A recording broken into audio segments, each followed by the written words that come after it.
I'll make a motion we adopt the agenda. I'll second. All in favor?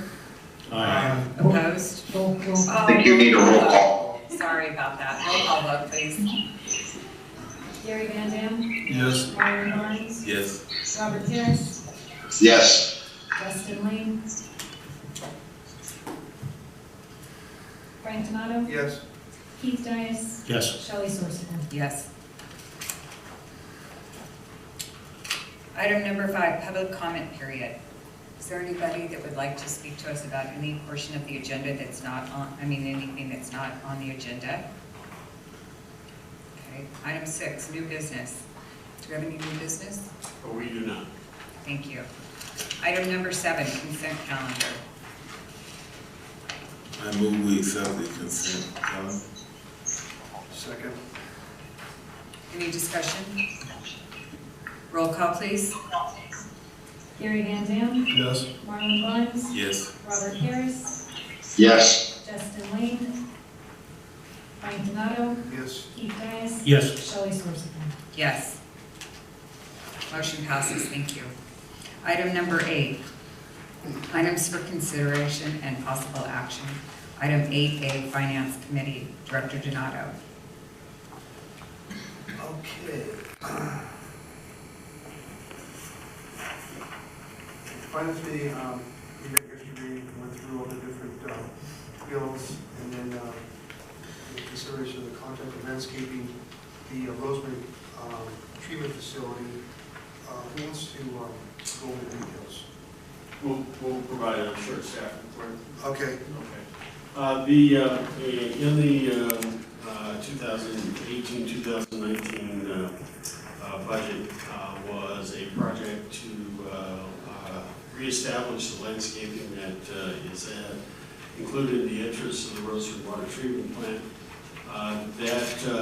Staff went to bid on that, out to bid for that particular project, and we received 2 bids. One from Bill's Landscaping Incorporated for $26,720, and Agratech Landscaping Construction at $22,800. The budget for the project was $25,000, came in below budget. The Finance Committee reviewed the contract and the amounts, and is recommending approval along with staff to complete that particular capital project.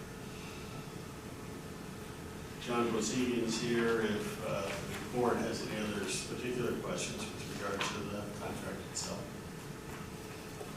Do we use bills right now for our landscaping? They have Bill's has the general maintenance contract for the agency in this particular, for the Fort Sill site. Yes. We also, we had a bid on it, so that was the lowest bid, correct? Correct. Actually, Agratech. Agratech was a little bit. Yeah. Any other questions? So does it go to low bid? Correct. We're recommending a little bit. Any other questions? Do I have a motion to approve Board Order 8A? I'll make a motion we approve the landscaping improvements. Second. Roll call vote, please. Gary Van Dam, Yes. Marlon Barnes, Yes. Robert Harris, Yes. Justin Lane, Frank Donato, Yes. Keith Dias, Yes. Shelley Sorsigan. Yes. Item 8B, Water Bank Resource and Negotiation Committee, Director Donato.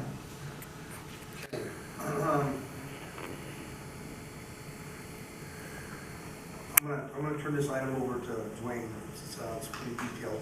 Yes, we have 2 items here for your discussion. The clicker doesn't seem to be working. Let me make sure it's on. It's always my problem. It is on now. That'll help.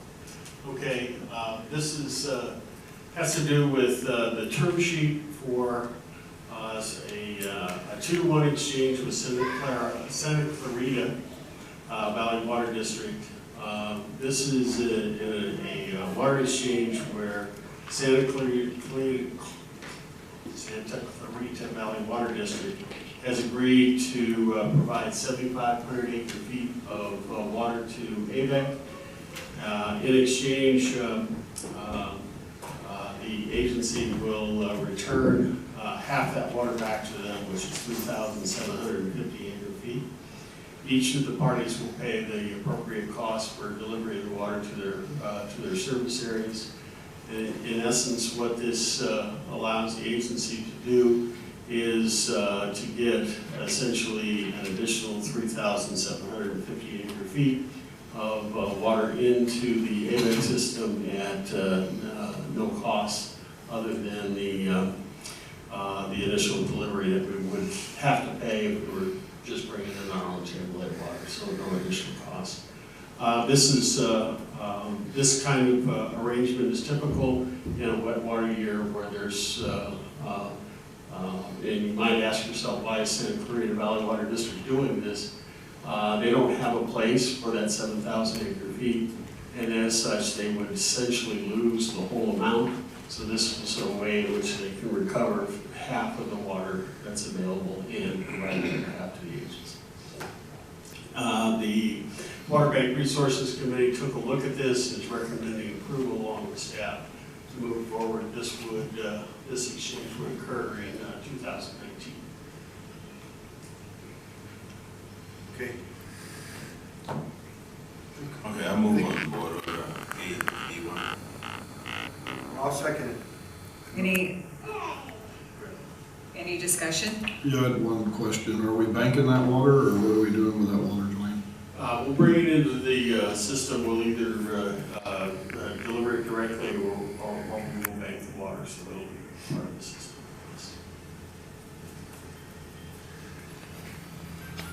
Any other questions? Roll call vote, please. Gary Van Dam, Yes. Marlon Barnes, Yes. Robert Harris, Yes. Justin Lane, Yes. Frank Donato, Yes. Ken Bias, Yes. Shelley Sorsabal. Yes. Okay, second item is 8B2. We're going to turn it over to our manager. Dwayne. Yes, this is a similar exchange. This is a 3-to-1 unbalanced exchange.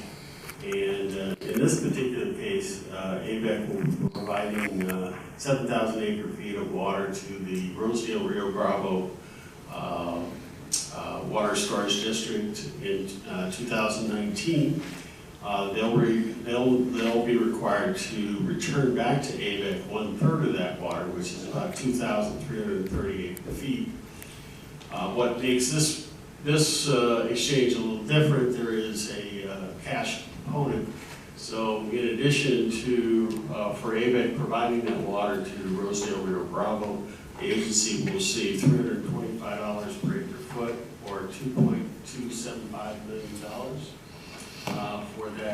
for this exchange. I lost. I think it's okay. And then for the return water, the agency, for the 2,333 acre feet of water, the agency will pay Rosedale Rio Bravo $350 per acre foot for that amount. So that nets to the agency $1,458,000. $1,458,450 is the amount of water, the amount of money in addition that we will receive, plus a third of the water back. And the Finance Committee, the Water Bank Resource Committee thought it was a really good idea because it was versus not getting anything if we didn't do anything. Correct. So Dwayne did a good job on that. I move on the board order 8B2 that we approve the agreement. Second. Any comments or questions? I just have one comment. I would just like to compliment staff for putting this exchange together with the agency. Yeah, this will conclude all the exchanges that the agency will be proposing this year for 2019. And we have successfully lowered the amount of water that we have in San Luis Reservoir, and hopefully that will be sufficient to where we wouldn't lose any water in the spill since the reservoirs are fairly full, and both in San Luis and in Lake Orca. So both of these amounts of water came from San Luis and Well, in other words, we without these two exchanges, we would have had an elevated amount of water in San Luis Reservoir to carry over into 2020. And with this exchange, that lowers that amount, so there's a less likelihood of loss. I had one question. Where is Rosedale located? It's in the San Joaquin Valley, somewhere right about I-5 and east of, or west of Bakersfield. Thank you. Any other discussion? Roll call vote, please. Gary Van Yes. Marlon Barnes, yes. Robert Harris, Yes. Justin Lane, Yes. Frank Donato, Yes. Keith Dice. Yes. Shelley Sourceman. Yes. Item 8, oh, I'm sorry. I understand that concludes my report. Thank you, Director Donato. Item 8C, Director Paris. Yeah, I'll turn this over to Dwayne, please. Yes, staff requested this item be placed on the agenda because the Water Master meeting, which is going to happen on Wednesday, there was a possibility that Director Paris wouldn't be able to make that meeting, and the alternate, which is your general manager, was scheduled for a trip to Sacramento at the same period of time, so there would have been the possibility of not being able to have the Water Master meeting without a representative from AVEK. And so consequently, this was placed on there. This item was placed on the agenda to provide a temporary appointment of an alternate to the Water Master Board. I believe that, correct me if I'm wrong, Director Paris, that you're going to be able to make the meeting on Wednesday. So this is a little bit of a moot problem for this particular meeting, but it's something that the board may want to have the Water Master Committee look at again, or come back with some other recommendations should this type of conflict occur again. Yes, and that's correct. I will be at the meeting tomorrow morning. So we'll table this item? Correct. Okay, great. Item 8C2.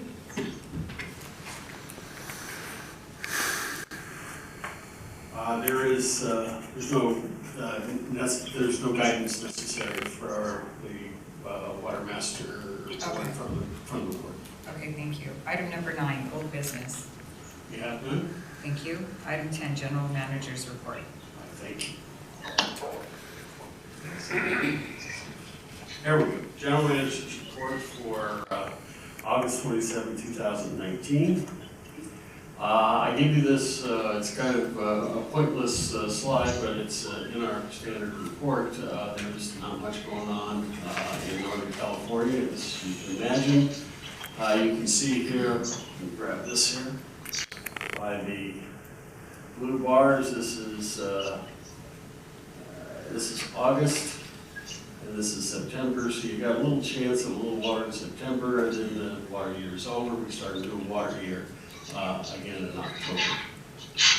Here's our where we are today with regards to 68.7 inches of, which is 135% of the average for this date. We don't anticipate that's going to change at all. Here's the average line, about 51 inches. So we had a very wet year.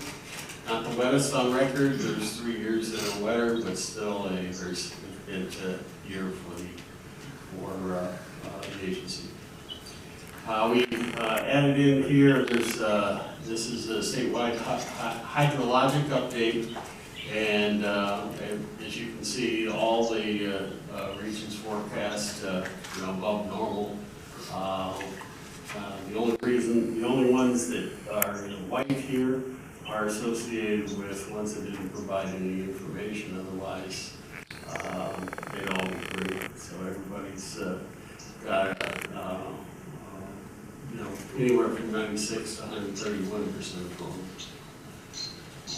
And correspondingly, you can see that our reservoirs are all full within the state. You can see here that almost all the reservoirs are full and at average or above average. Lake Orville here, we're 118% of average. And then in San Luis here, we're also at 138% of average. So that was the concern that we had with our own water being stored in that reservoir. And then, you know, once again, we have this Lake Orville condition. You can see that we're way up here, way above average as far as the amount that we have in the reservoir for use. Correspondingly, we have the same large amount of water. There has been a little turn down, as you can see, in the last few months. They think it'll dip down somewhere in this area, but it's still well above average. So that's where we are with regards to the statewide storage. Really, really good shape. As far as our local conventional treatment, we're operating at 51.4 million gallons a day. You can see there that the Quartz Hill plant's at producing 41 million gallons a day, Rosamond at 5.5, and the Eastside plant at 2.5. And we have the Acton Palmdale District Exchange at 2.4. So we're running about half or a little bit less in all of our treatment plants. From the geopurification point of view, water that we're covering from the groundwater banks, as you know, we use the Eastside Water Bank primarily for water quality purposes. 1.1 million gallons a day is coming from there. Westside Water Bank, 4.3 million gallons a day. That's primarily to keep that line fresh and move the water through the system. You have to have a minimum amount of water in a potable water system in order to not run into water quality problems. And then generally, bench ranch is a zero, but we are operating 1.6 million gallons a day just for testing purposes in order to operate those wells every couple of months and make sure that they work fine. They'll be off shortly. I have a question. Sure. I know there's an agreement between District 40, the Water Master, and AVEK. Are they getting close to their 70% of, this would be a time it seemed like they'd be buying more water? Yeah, they're 70% than they have in the past. They are purchasing more water this year than they did last year.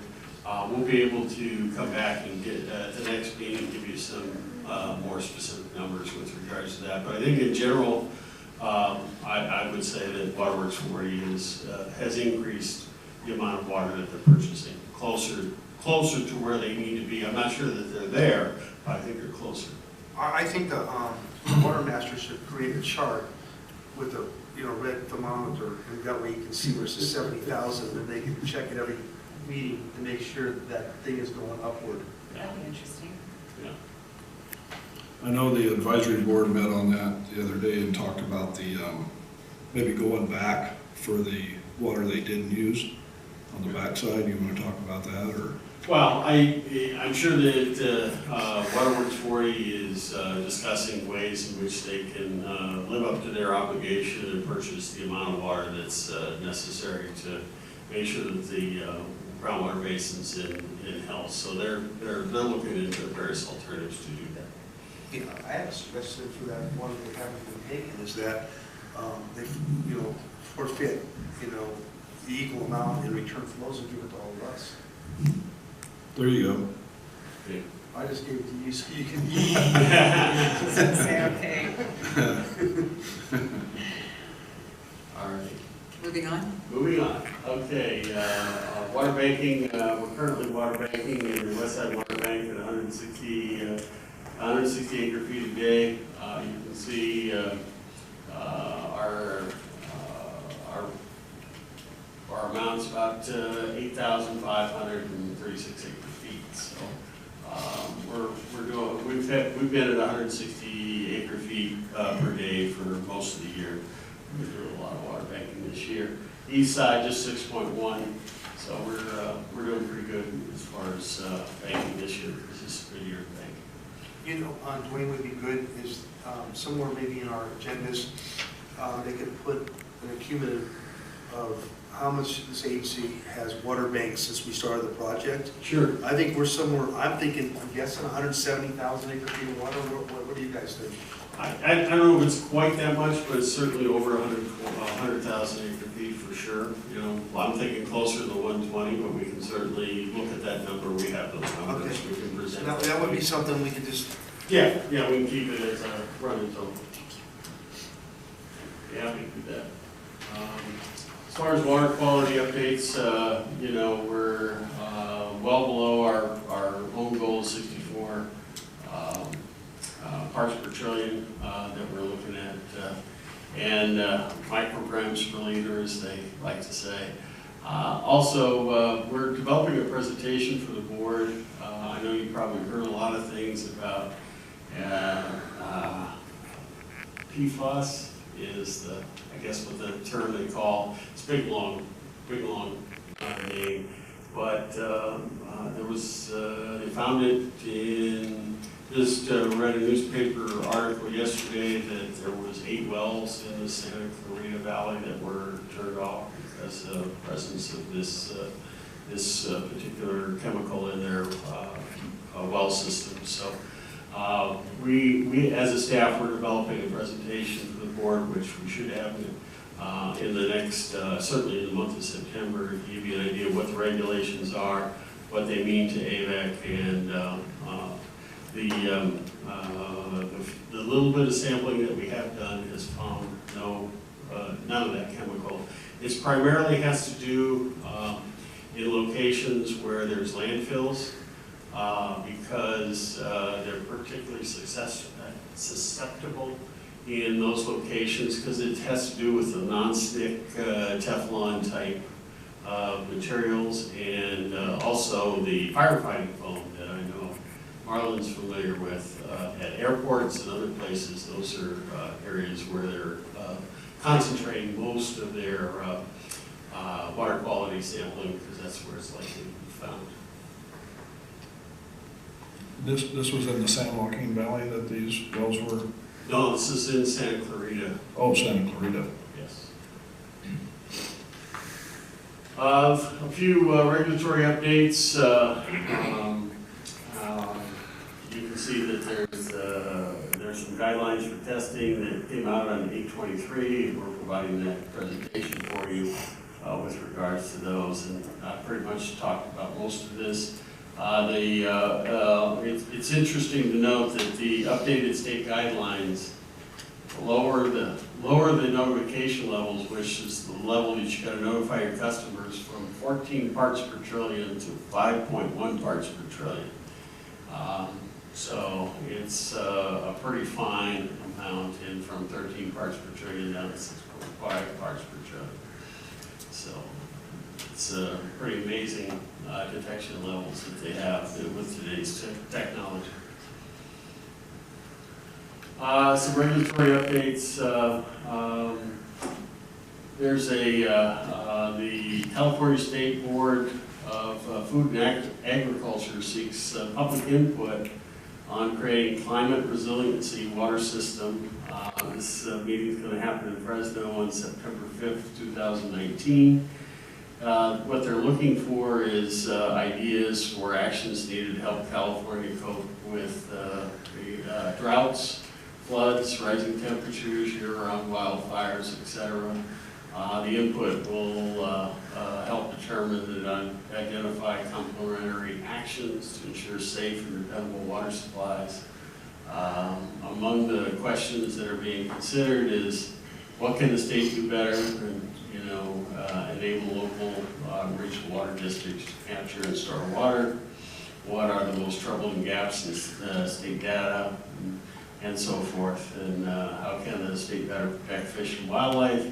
And what models from the states and the nation should California consider? So just let you know that this meeting's there. If anyone wishes to attend the meeting, the staff did not plan on attending the meeting, but I wanted to make you aware that these kinds of meetings are going on to gather this kind of information. Yeah, I can't wait till they come out with the regulatory update on producing a meatless cow, you know, like you do, you know.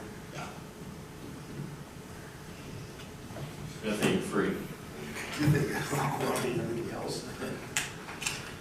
A couple of additional items is the AB 352, which is the Garcia bill. This is the Major Wildlife Prevention, Safe Drinking Water, Drought Preparation, and Flood Protection Bond Act of 2020.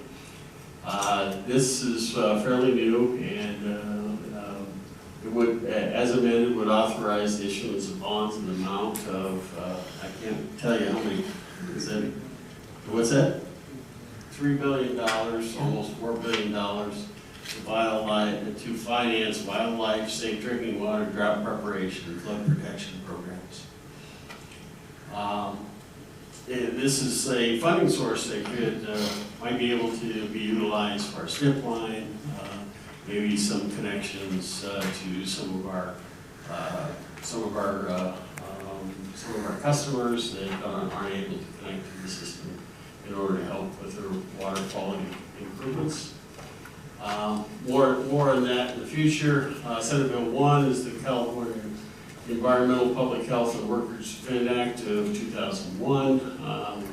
This particular item is set for hearing, and it was placed on the appropriations suspense file.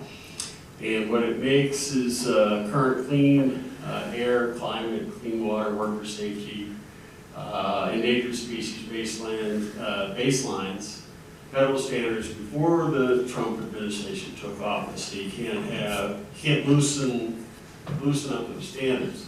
However, what the unintended consequences of this bill are, if it's not prevented, it would undermine the voluntary agreements, which are the measures that are currently underway to help solve the water quality control problem for the Delta with not only the San Joaquin, but the Sacramento rivers, and it's very important for our ability to maintain our water supplies. So it's one that we, as the state water contractors have lobbied against that bill if it's not amended.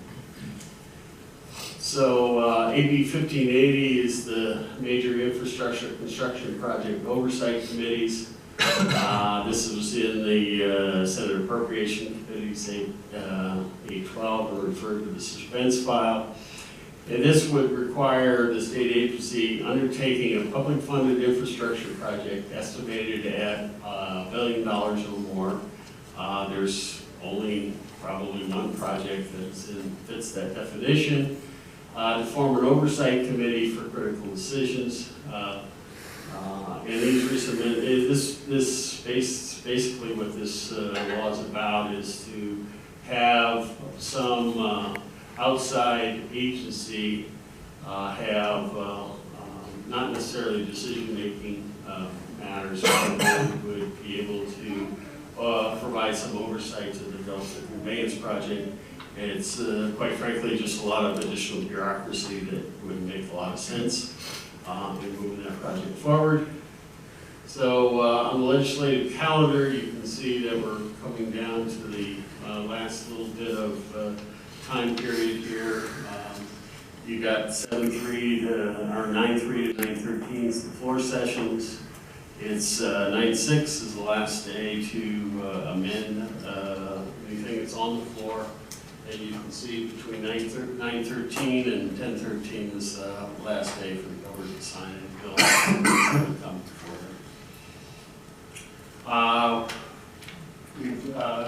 Events and schedules. We have a Watermaster board meeting Wednesday, which is tomorrow at 10 a.m. There's a legislative trip with myself and Board President Sourceville for tomorrow, and then there's the CSDA annual conference in Anaheim between 9:25 and 9:28.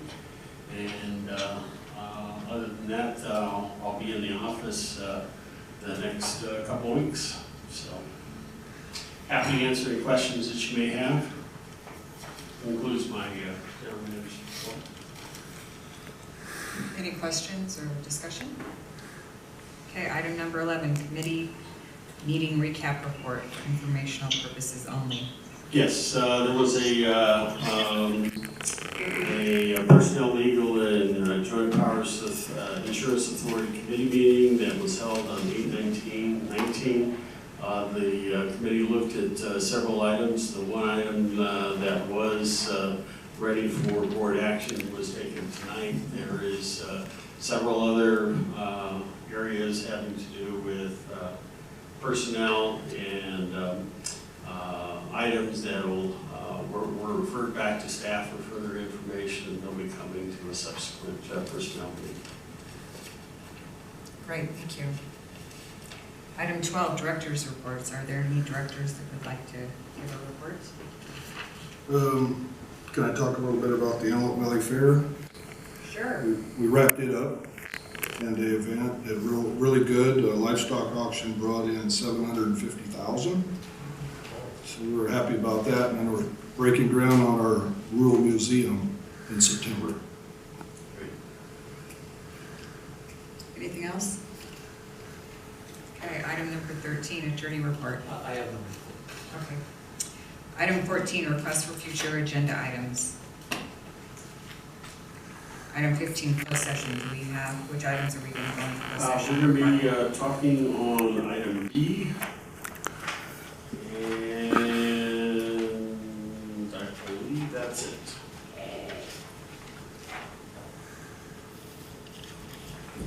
Not D? Oh, I'm sorry, D2, yes, I'm sorry. So what are the numbers again? I mean, letters? B and D. Okay. Do I have a motion to go into closed session? I move we go into closed session. Do I have a second? I'll second the motion. Roll call vote, please. Gary Van Dam, Yes?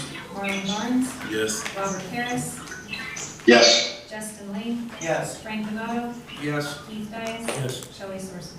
Yes. Okay, let's adjourn to our closed session meeting and we'll get started in about 10 minutes.